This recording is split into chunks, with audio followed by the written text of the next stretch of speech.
গত 2 দিন আগের ভিডিও, এই ভাইটার কথাগুলো শুনে প্রত্যেকটা প্রবাসীর অন্তর কাঁপা উঠছে। আর এই প্রবাসী বিপদে পড়লে মামা খালু যাই বলেন না কেন, কেউই পাশে থাকে না। আজকে অনেকদিন হয়েছে বাইরে বাইরে ঘুরতেছি। আমি আজকে 3 মাস হয়েছে সৌদি আরবে আসছি। দালালে আইনা আমারে কাজও দেয় না, কিছু না। এক জায়গায় কাজও গেছি, 1 মাস হয়েছে কামের টাকাও দেয় না। এখন একজনের রুমে থাকতাম, খাইতাম, বার করে দিছে ভাইয়া। এতদিন আমি রিয়াতে ছিলাম, এখন চলে আসছি এখানে। আগামা টাকা মাসে নাকি আকামা দেয় নাই, দালালে বলছে 3 মাস পরে আকামা দিব। 3 মাস পার হয়ে গেছে, এখনো আকামা দিছে না। খাওয়া দাওয়া করছেন রাত্রে? না ভাইয়া, এই দেখো আমার কাছে 5টা টাকা ছিল, সকালে কি খাবো?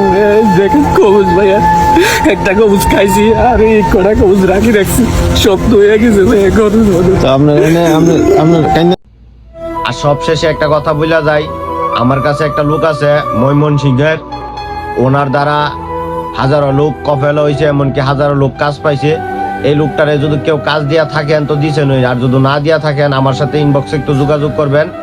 এই লোকটার দ্বারা যাতে এই বাইরে একটা কাজ পায়, এমনকি বাইরে ভালোভাবে কাজ করতে পারে, সেরকম একটা ব্যবস্থা করতে পারি।